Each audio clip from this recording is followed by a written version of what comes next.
ध्यान रखना, अनुसुईया के गर्भ से तीनों देवताओं ने जन्म लिया था।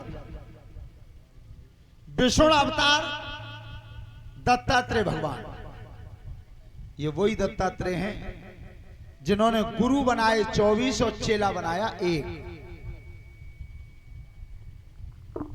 ध्यान रखना, शिष्य अगर गलत कर्म करता है तो उसका आधा भोग गुरु को भोगना पड़ता है। शिष्य अगर गलत कर्म करता है तो ध्यान रखना, अवगुणों को त्याग देना चाहिए।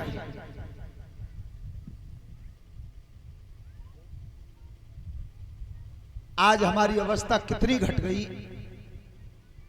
सही बताना पुजारी जी, कोई व्यक्ति अब 100 तक पहुंच पा रहा है? जो पहले भाई हते वो ने कहा तो कोशिश कर रहे हैं 2-4, और मामलो 50 के बाद ही झोला लेके तैयारी कर देते हैं। कर क्यों रहे हैं? किसी रामायण को, महाभारत को, किसी पुराण को उठा करके देखना कि किसी राजा महाराजा ने कौन से छाप की तमाकू खाई और कौन से नंबर को बीड़ी को बंडल पियो। कहीं अगर लिखा मिल जाए किसी पुराण में। और दिन की तो बात आए तुम्हें, दिन में तो खाई जाता है। नई नई उम्र के बालक रात में गुटका मुंह भर के सो जाते हैं, तमाकू खा जाते हैं और शराब पी जाते हैं, और बहुत पूर्ति ना भाई तो अफीम भी खाए जाते हैं। ध्यान रखना, जितने भी ये नशीले पदार्थ तुम सेवन करते हो उससे आयु तुम्हारी नित्य दिन कम हो रही है। और एक बात बताएं, ये गुटखा तो कई काम करता है। श्वास नली को अवरुद्ध करता है, मुंह छोटा कर देता है, मुंह में छाले कर देता है, भीतर आंतों को घायल बना देता है, और देर रात।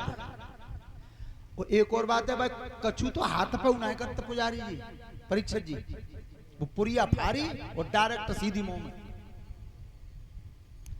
तो हमेशा इन अवगुणों को त्याग करिए, क्योंकि शरीर जो परमात्मा ने दिया है बहुत अमूल्य चीज है, बहुत अमूल्य चीज है।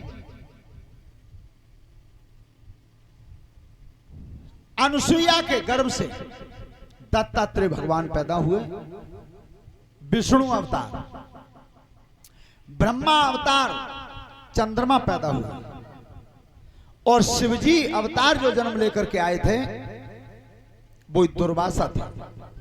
दुर्वासा। तो एक बार चंद्रमा ने बृहस्पति जो देवताओं के गुरु थे उनकी पत्नी का हरण किया। बृहस्पति की पत्नी तारा का हरण किया, और जिस समय तारा की संतान हुई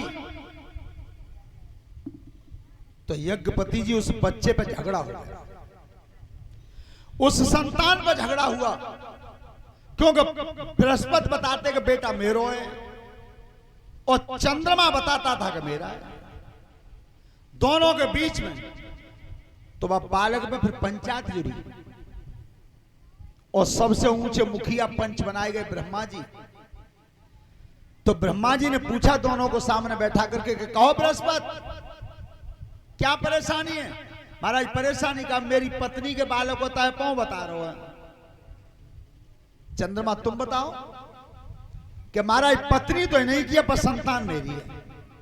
ऐसे नहीं, फैसला ऐसे नहीं टूटेगा।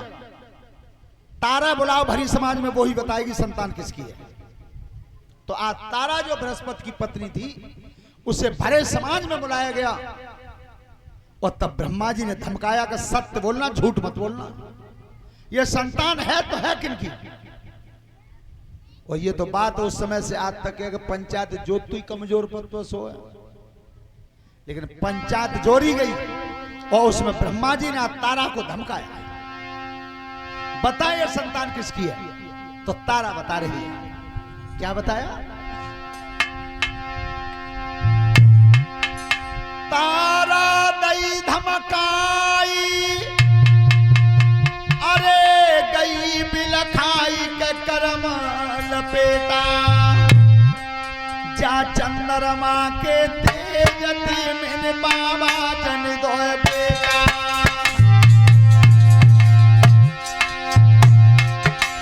अरे बाबा जन दो बेटा, बाबा जन दो बेटा, जा चंद्रमा के तेजती मैंने बाबा जन दो बेटा।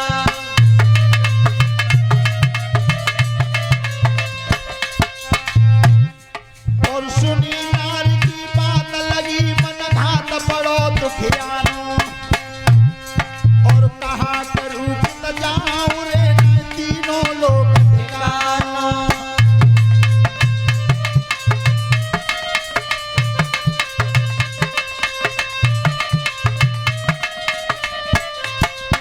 बाप ने कसर बनाए आई, और पागम दीनी धूल मिलाई।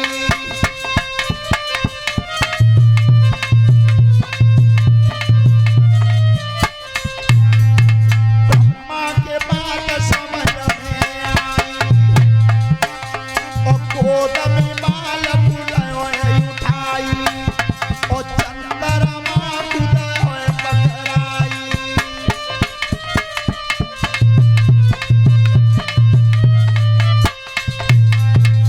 ध्यान रखना, आज ब्रह्मा जी ने उस बच्चे को उठा लिया और चंद्रमा के हाथ में दे दिया कि लो है गई पंचायत।